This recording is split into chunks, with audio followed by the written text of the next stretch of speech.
design thinking is a way of describing the collection of mindsets and tool sets that creative people, that designers have accumulated over time to tackle the kinds of challenges that they've traditionally faced. But then with the idea that we can then apply those mindsets and tool sets to a broader set of problems.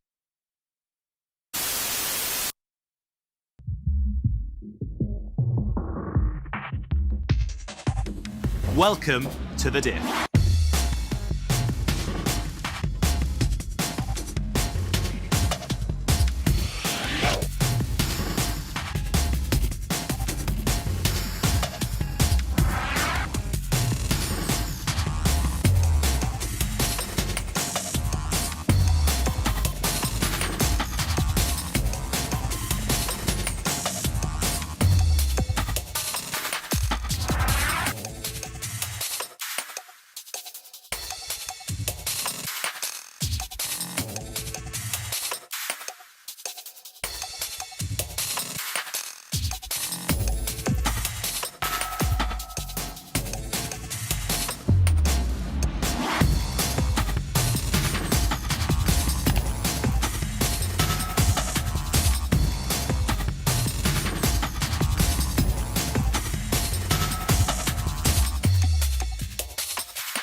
You've got some way to get manufacturer support for your device, that's great.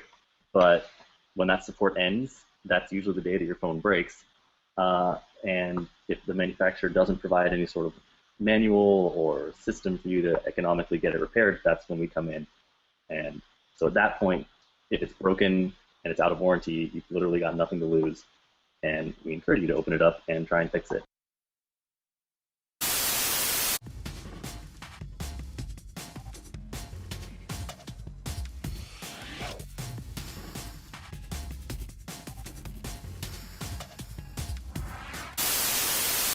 Biomimicry is just doing the same thing, but looking back even further and looking to the natural world and asking that question of, well, what is the fundamental challenge or function we're trying to solve for, and are there analogies in the natural world, and what can we learn from how that problem has been solved through adaptation and evolution, and translate that into a design innovation for people.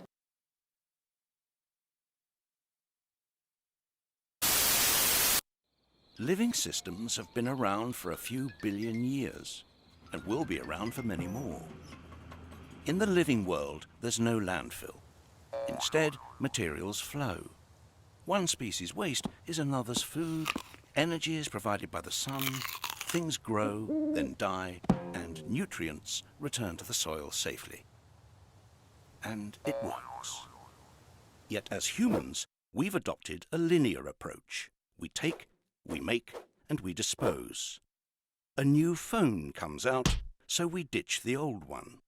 Our washing machine packs up, so we buy another. Each time we do this, we're eating into a finite supply of resources and often producing toxic waste. It simply can't work long term. So what can?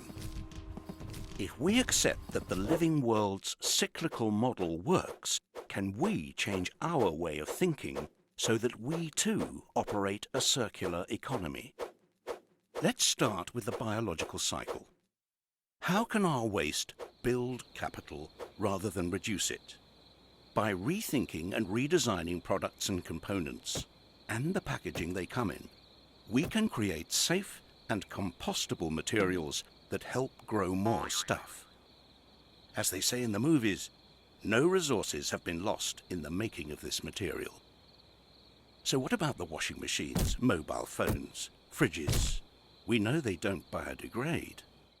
Here, we're talking about another sort of rethink, a way to cycle valuable metals, polymers, and alloys so they maintain their quality and continue to be useful beyond the shelf life of individual products. What if the goods of today became the resources of tomorrow? It makes commercial sense. Instead of the throw away and replace culture we've become used to, we'd adopt a return and renew one, where products and components are designed to be disassembled and regenerated. One solution may be to rethink the way we view ownership. What if we never actually owned our technologies? We simply licensed them from the manufacturers. Now, let's put these two cycles together. Imagine if we could design products to come back to their makers, their technical materials being reused and their biological parts increasing agricultural value. And imagine that these products are made and transported using renewable energy. Here we have a model that builds prosperity long term. And the good news is, there are already companies out there who are beginning to adopt this way of working. But the circular economy isn't about one manufacturer changing one product. It's about all the interconnecting companies that form our infrastructure and economy coming together. It's about energy. It's about rethinking the operating system itself. We have a fantastic opportunity to open new perspectives and new horizons. Instead of remaining trapped in the frustrations of the present, with creativity and innovation, we really can rethink and redesign our future.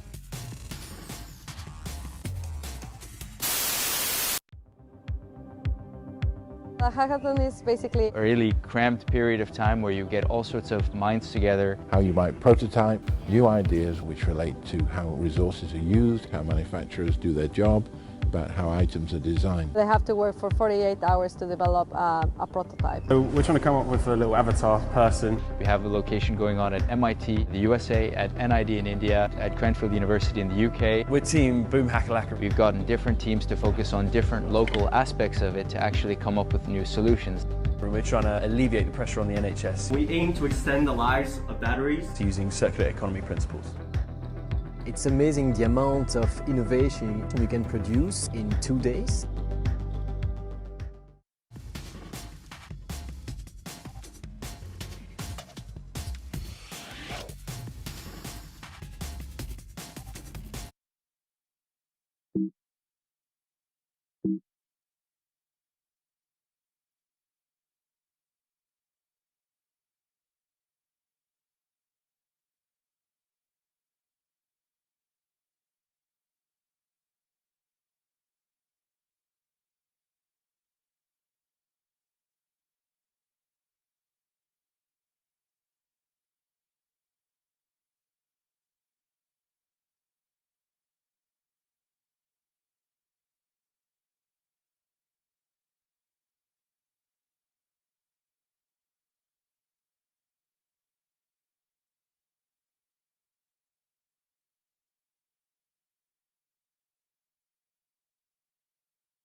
When I was younger, we were promised jetpacks, but we never got them. Jetpacks actually look like yesterday's technology today. They're dirty and they're dangerous. Keep watching us in this session to find out what the future of technology looks like.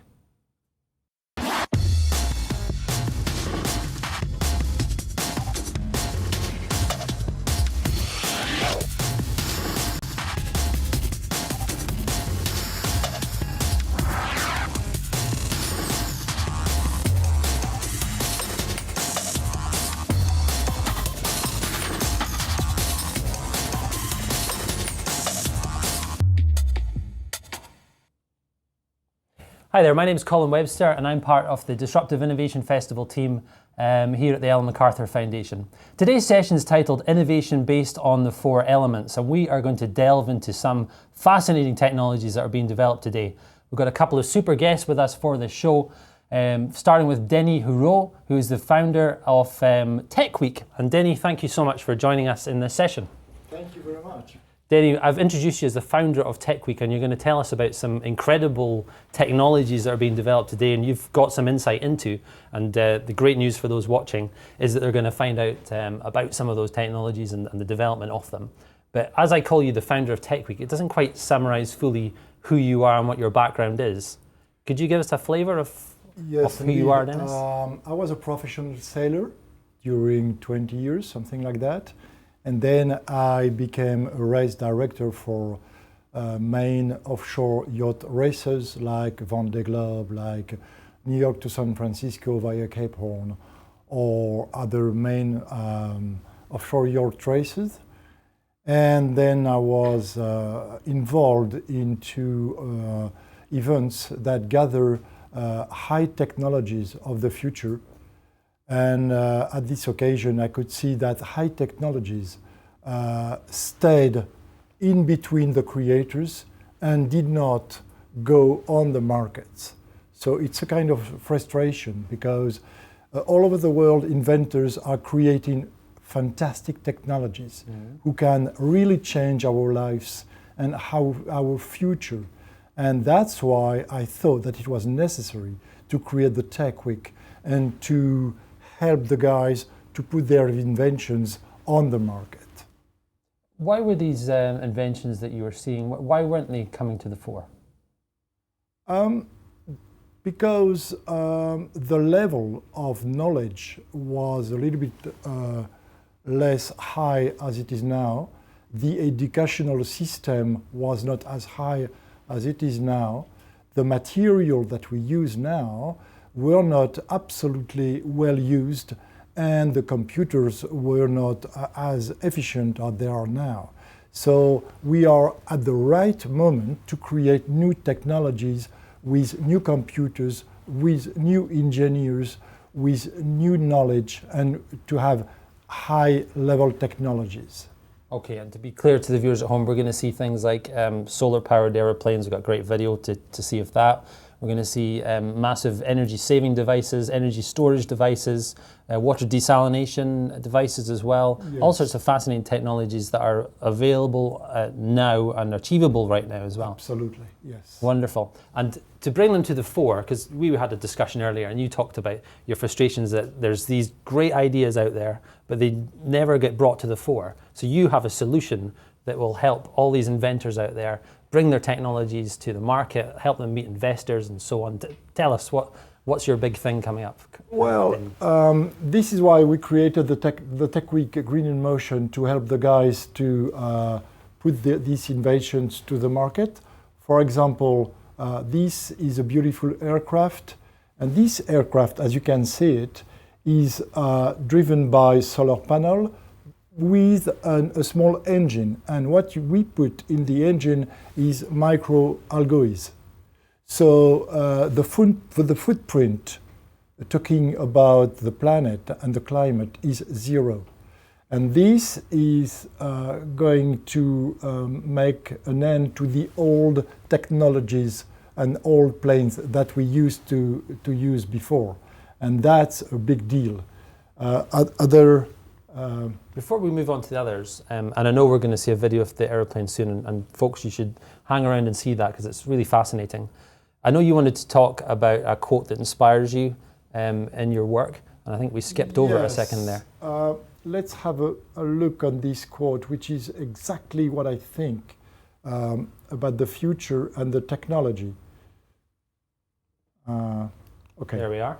This is Nicolas Hulot. Nicolas Hulot was one of our best thinker in France. He says, malinvestment can accomplish great things when he has got to grips with the problem. There will be a multitude of projects. Let's appreciate being able to change the world. This is exactly what I'm thinking and what we are thinking in creating the Tech Week, because beautiful projects are being created all over the world. We just need to put them together and to help them to be developed on the future market. This is exactly what I'm thinking about. And to be clear, when Nicolas says the problem, what is he referring to? The problem is that we are using very old technologies, all the technologies like cars, transportations, trains, cameras, plane, everything is dated on 1 century. That's the first thing. The second thing is that all these technologies are really dirty, and their impact and footprint on the planet is terrible. And if we keep on going like that, we are going to the wall. And the third thing is that our economy is à bout de soupe, we should say in French, which is really tired. The economy that we are living now is absolutely tired. So if we change the technology, if we change our way of living, if we change everything, we can create a new economy which will save us. I mean, save it, it's a little bit too much, but which will drive us to something new. And let's appreciate being able to change the world. This is exactly what I'm thinking. Okay, and so Tech Week is devoted to that. And you're going to tell us a bit more about Tech Week in a minute, but let's get to the real fun bits first. The technologies we want to show off. You showed us the aeroplane that's powered by the solar panels and the algae, but you've got a couple of other inventions you want to show us that you think should be put in front of an audience who can invest in it or who can be inspired by it. Absolutely. Okay, so let's come back on Raphael Dinelli, the inventor of this plane. What is he saying? He said, to complete Eraol, we are looking for more support. It means that so far he was able to obtain some support, financial, technical, and several helps to create this plane. But now, if Raphael does not obtain more support, we are in a bad situation because maybe this plane could not come up on the market. And we deeply need this plane to be on the market. The impact on the economy, on the planet, and on the footprint will be huge. Just for an example, if you are a pilot in light aviation, you have a license. If you want to keep your license alive, you will need to use 1,000 liters of gas, of kerosene, each year.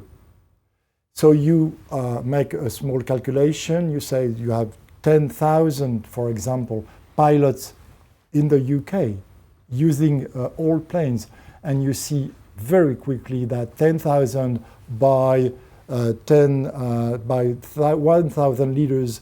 1,000 liters is 3,000 pounds, for example, and you see the impact on the economy and on the planet that this small plane will create. Okay, and there'll be some people, skeptics, watching this thinking that might be fine when the sun is shining, but how does it fly when it doesn't? And for those skeptics at home, we have an answer to that particular point coming up in about 20 minutes' time. So let's go move on to this one. This is water desalination, is that right? That's a water maker.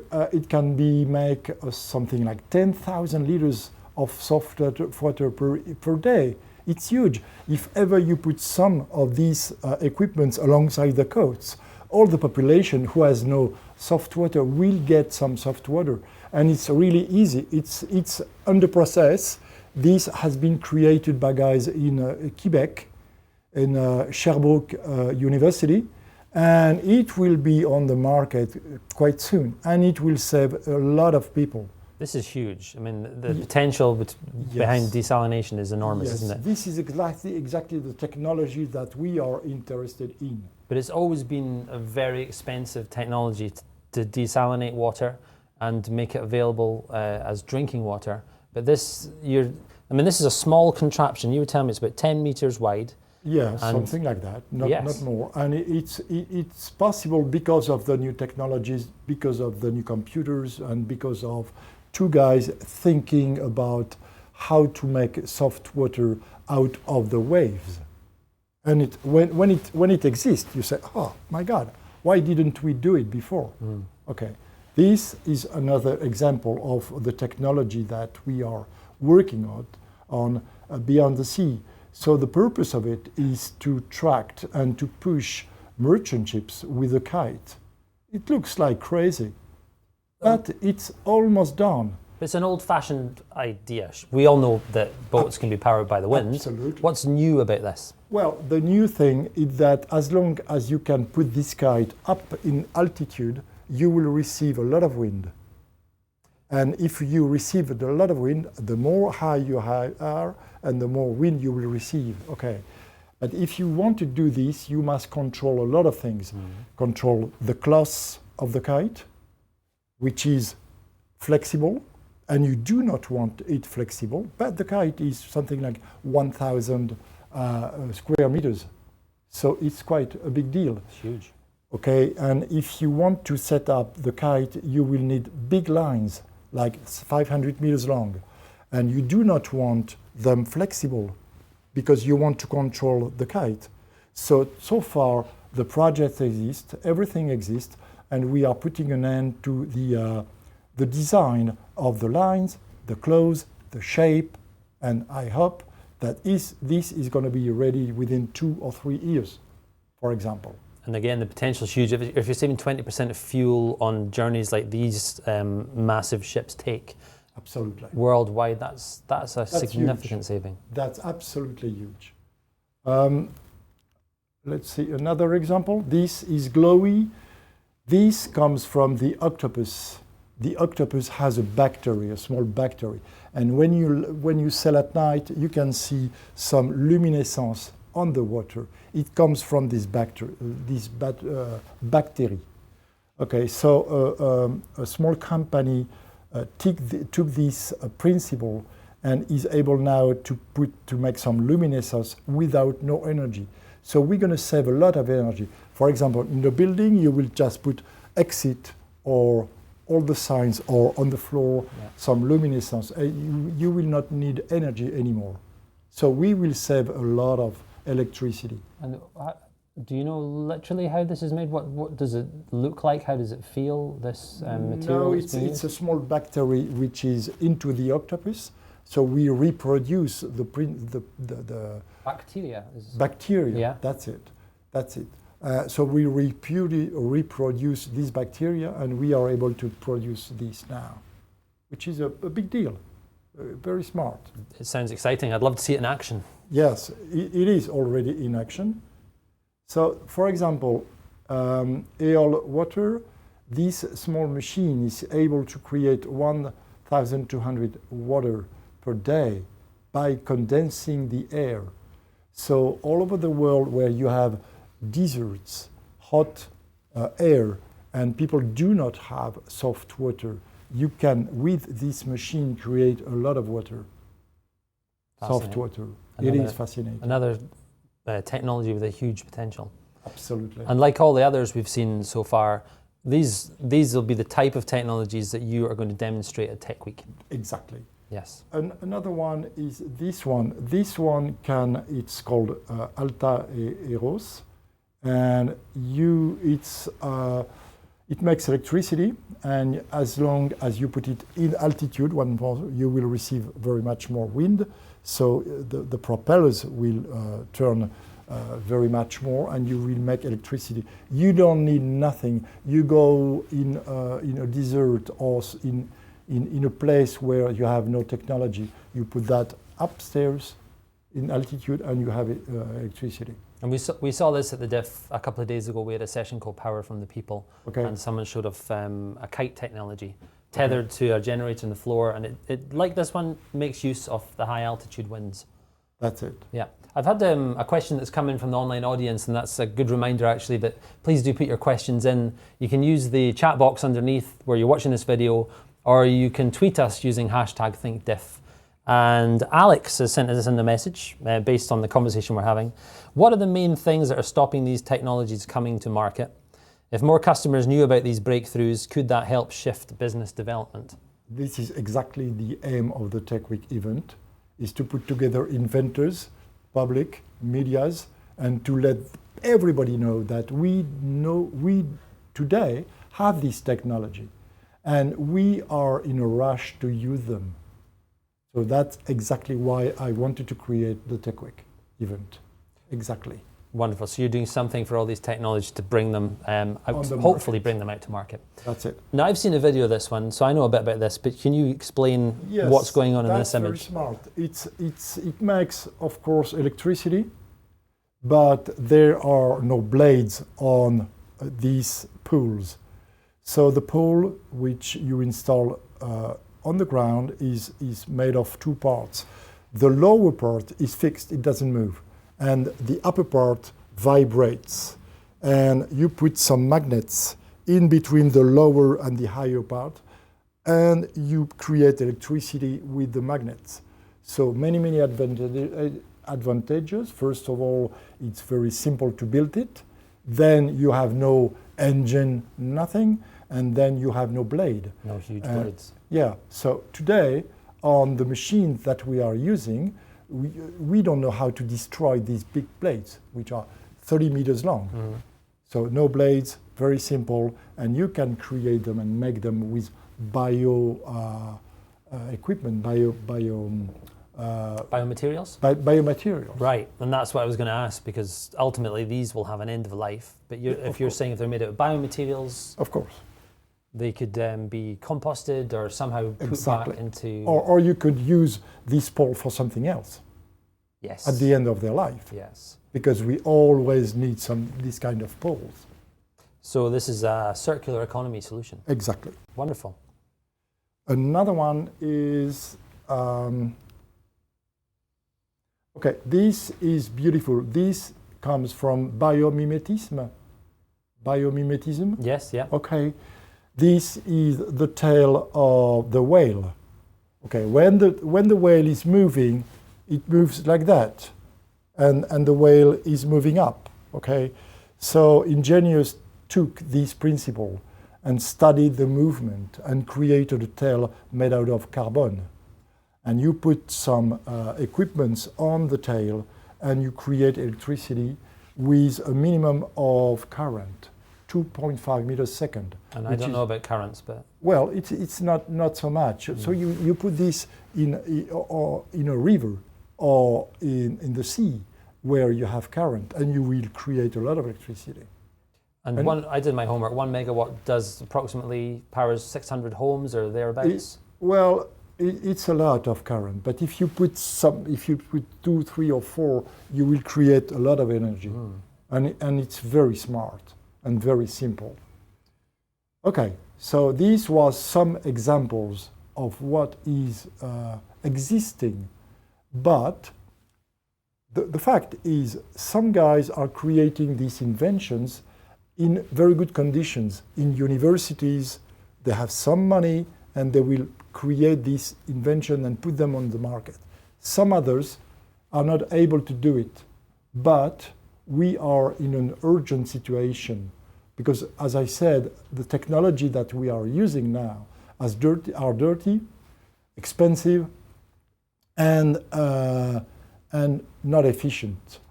So it's time to move, and it's time for us to change the world, as Nicolas Hulot was saying. Tell us about how we change the world. Tell us about TechWeek and the contribution that can make to bringing these technologies out. So what is TechWeek exactly?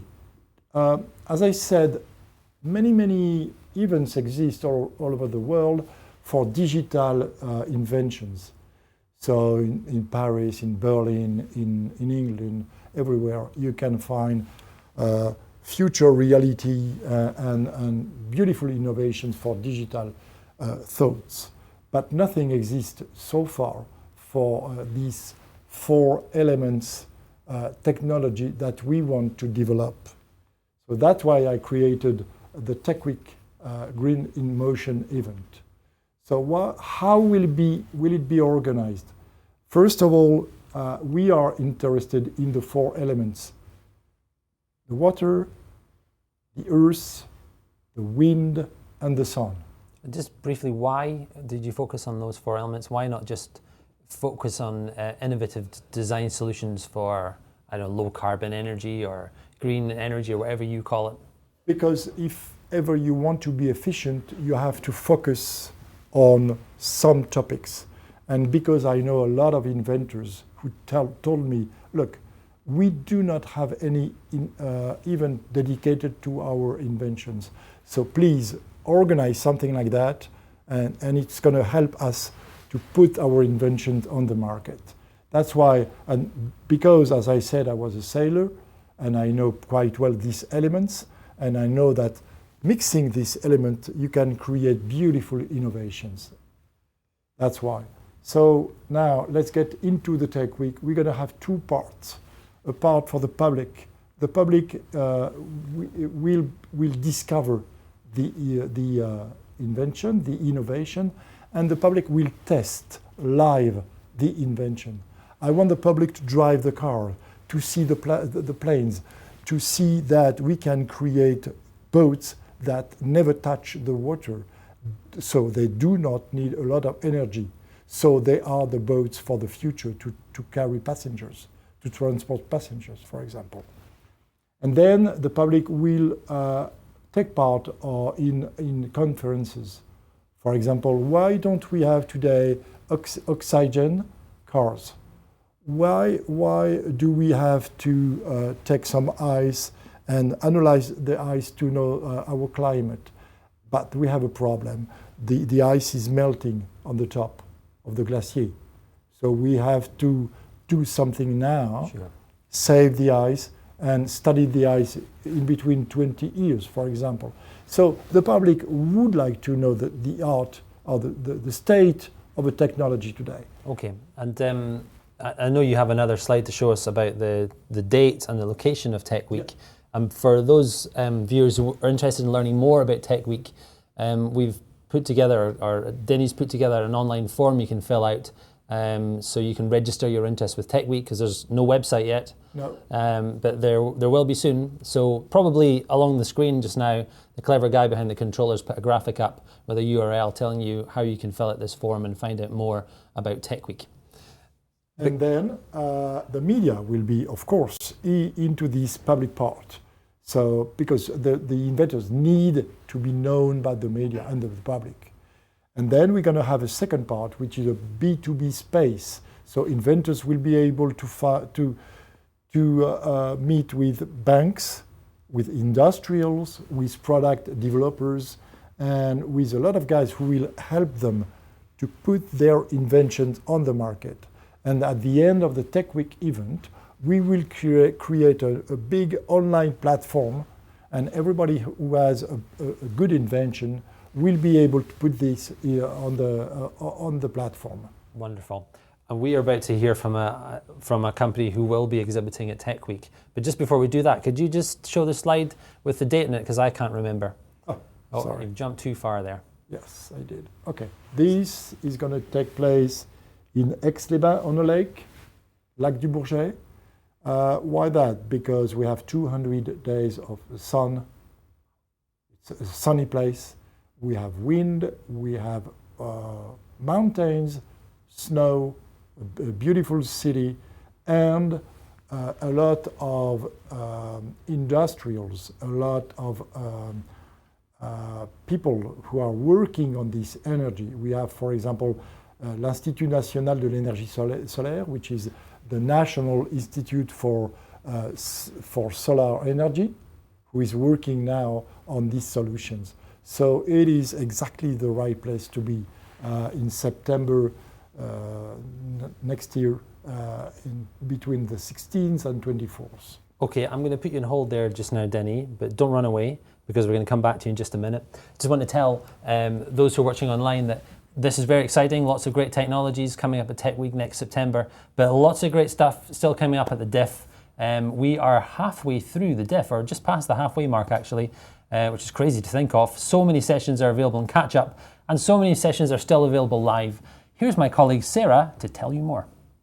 Thanks, Colin. So coming up straight after this at 12 o'clock, we've got another session that's focusing on innovation inspired by nature, and that's ground truthing biomimicry. So this is a pre-recorded video that's being released at midday today, so it's perfect to have with your lunchtime break and a cuppa and a sarnie.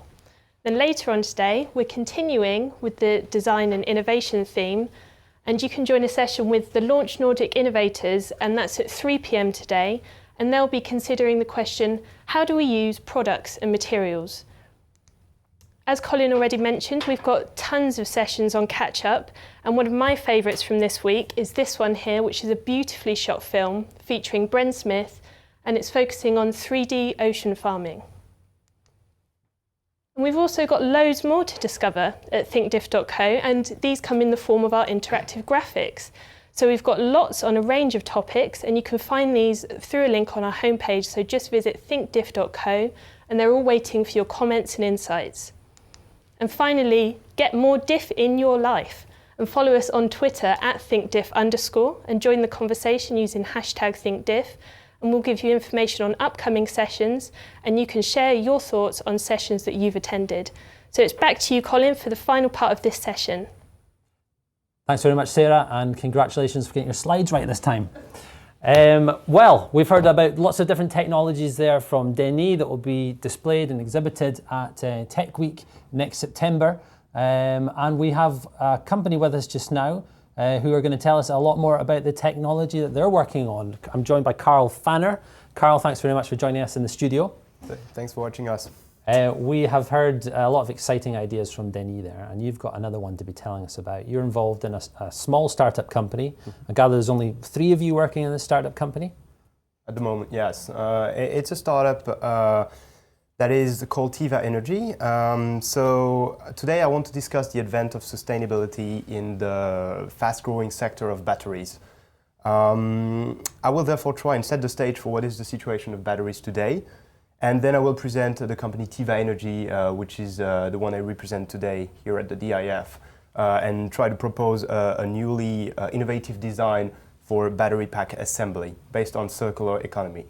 So the first part I want to emphasize is that we all want to get out of fossil fuels, and it automatically jumps to the energy storage era, because the world is evolving fast toward being less harmful to the environment.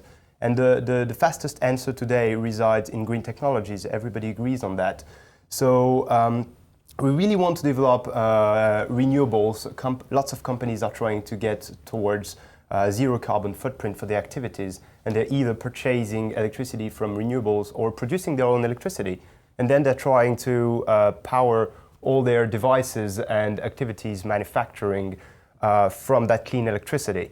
So in about 10 years, you will have batteries everywhere, in manufacturing, in transportation, in your homes. You will have batteries in literally everything, as you've probably all heard of the revolution of the Internet of Things. So Internet of Things means connectivity, and connectivity means being mobile, and mobile means batteries. So you'll have tens of batteries in your life everywhere. And we will need lots of batteries, big batteries, to power our intermittent power source like wind and solar. It's very important. So it evolves in the shadow of every green technologies that's being developed now, and we need to focus on how to make it cleaner. So there's a problem with batteries as far as you're concerned. Yeah, there is a problem with batteries. Because what if the alternative we seem to be commonly pursuing is worse for the environment than the actual previous era of fossil fuels? We need to focus on that. But well, we would be back to square one. So we don't want that to happen, and we need to think through all the possible outcomes that will come out of this revolution. Could you explain to me, because I don't understand what's going on in this graphic here. That's basically what's going to happen to every technology that we have today based on fossil fuels. So you will come from energy being stored through petrol or through any other form of fossil fuels and then powering a petrol engine. That's going to be slightly changed with hybrids, with batteries powering electric motor. Switching to fully electric devices. It's going to happen in every device because it's more efficient, cheaper, and because it's cleaner. So as fast as we can go, this is summarizing what's going to happen. So batteries today are made up of heavy metals like cadmium, nickel, alkaline, mercury, and so and so. And if the raw materials extraction is badly made, or if the materials aren't recycled, that means we extract a lot too much, and we don't reuse what we've been extracting for newly born objects. So it's simply not sustainable in the long term. Today, the density offered by lithium-ion makes it the king of all chemistries in your laptops, in your smartphones and everything. 90% of all the stationary storage installed is made of lithium-ion. And 80% of the cells produced in the world are made from the 6 major manufacturers in Asia. So that means we can't change the cell manufacturing. We want a solution to integrate those already ready technologies into an innovative design that could enable all those technologies to be recycled more easily. It's really something we need to work on. And we need to focus on the fact that extraction of raw materials at the moment for low-cost batteries is bad. I strongly suggest to read the highly documented investigation from the Washington Post about the newly born supply chains of cobalt and graphite in Congo and China.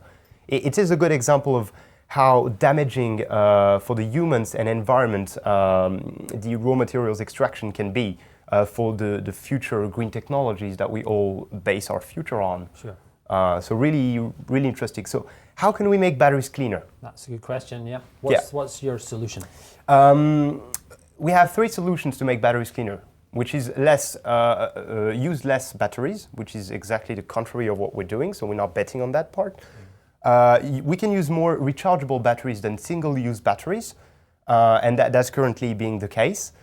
And we can select batteries that can be recycled. And that's what I want to focus on now at the DIF, because it's based on the circular economy. Rechargeable batteries are the eco-friendliest option at the moment, because we can use thousands of cycles. But at the moment, people change their batteries before they're actually at the end of their cycles, because you don't have the full capacity of it. And you want full capacity, obviously, otherwise it's not good enough anymore, so you change. So you could probably have 10 times more cycles from your batteries, but you don't use them. That is a problem where we need to use more of the cycles, and at the same time we need to recover those batteries that are not damaged at all, and make it new batteries with full capacity. And that's possible only if we can recycle the cells. Sounds like an information problem if we're getting rid of our batteries before we need to. Yeah, exactly. But that's not really, I don't want to focus on the consumption side, because the mindset is the mindset, and obviously there is a need for more information, but there also is a need for solving the materials that are what we use every day through design. Perfect. So if we could only make batteries more involved into circular economy, that would be much less of a problem for the environment. This means building batteries with a reusable housing, pretty much like you have in refillable ink cartridges, for example. It's been accepted for years. You use one ink cartridge and you refill it, and that is less of an impact for the environment. It's exactly the same concept for batteries. And I think we can push this idea in many fields and many other sectors. So there is a problem at the moment, which is the quest for the best price. We all have different prices in the materials we're buying. You can buy low cost or you can buy high cost. And today, every innovator's having the eco-friendliest new technology faces the challenge that it has more costs than the low-cost technology, because it's considering more costs than others. So it means reducing, to have a low-cost solution, it means reducing the cost of raw materials extraction, the quality of the cells, the assembly of the packs, and it means not considering the after life of the cells. It means not considering at all the recycling of it. So if we want to consider all these things, we have higher costs. And today in the economy, all these environmental costs, human costs, are unconsidered in the economy. That's what we commonly call negative externalities. You've probably heard of that. For example, the carbon tax. Because we don't consider carbon emissions, we don't consider noise emissions, destruction of traditions as a cost. And as a matter of fact, it is, those costs are the gap between high-cost solutions and low-cost solutions. It's nearly equal. So if you buy low cost, that means you agree not to take care of those aspects. And it's really a problem for every person developing new designs and new technologies with the aim to make it cleaner, because it needs to be widely adopted to work and to have an impact. Sure, so we have a bias toward the less pleasant solution. Exactly. And how are TYVA and Modular coping with this? What's the idea that you have? You've talked about the refillable. Yes. And I want to get back to that point about how they get refilled in a minute. I see we've had a question from the audience about that. But can you show us how these batteries look? So yeah, in just a minute, I just want to emphasize the fact that you have two solutions for those negative externalities, which are put a price on it, but we don't have time, and we can't wait for politicians and every country to agree on putting a price on that. So the only solution we have is to make designs that are cheaper and cleaner, which is a tough challenge, we agree. But it is really something that we need to focus on, and that TYVA Energie today is focusing on. So we came out on the market 3 years ago. Thierry Claudel founded a startup company, which is called TYVA Energie, and an innovation that's called TYVA Modulo. So basically, it is a module in which you can insert the cells already on the market, produced by the 6 majors. And this module enables you to have a reusable battery. It simplifies the assembly of packs. So they are competitive on the longer term, like I said, like an refillable ink cartridge or an LED bulb, for example. You're paying more for an LED bulb. So that's exactly the same concept. You don't have to pay for tooling costs, or you don't have to pay for engineering costs for new designs. There are a lot of other costs that are reduced, but the direct cost of the module integrates the lifetime of the product and not the initial cost. So it's really a solution for having a repairable battery, something that's scalable, something that's ecological and customizable. It's really a wealth of design for an overall solution. As you see, you can assemble them like Legos, pretty much, but for adults. It's a limited shape factor. So you can have them horizontal, vertical, and you can build that as you want. And I mean, yeah, it's unlimited. People are actually building batteries with no knowledge in the field. And I know we have a video that shows this off. Is this a good time to play that? Yes, you can show the video that's very simply explaining how it works. Great, let's have a look at this video then, and viewers will have a better idea.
Carl, that was a very succinct look at the TYVA modular batteries, and we're running short on time. I want to show off another video in just a sec that demonstrates how this is literally being used. We've got this terrific video. Well, let's let the video do the talking.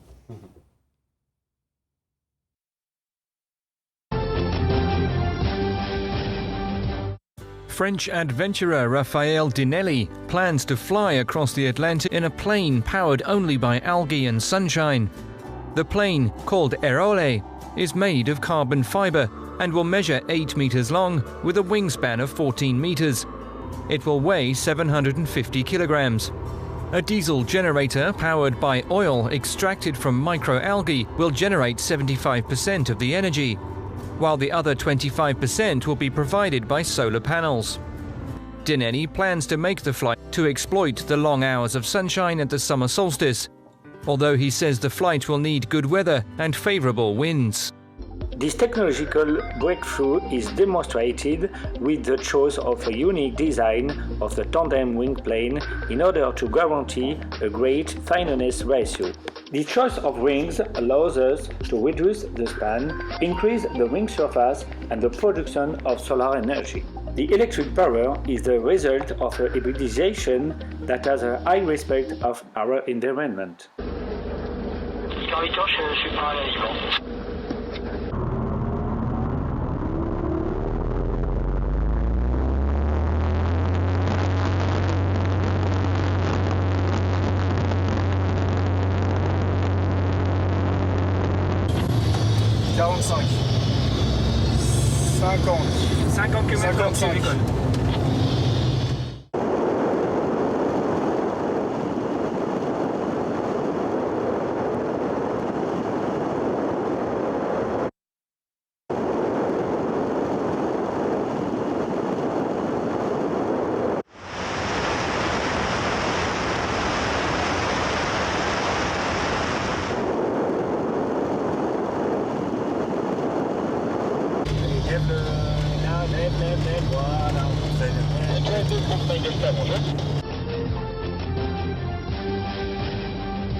About the first successful flight of that aeroplane powered by solar, powered by algae, and of course provided with backup battery support by the TYVA modular batteries.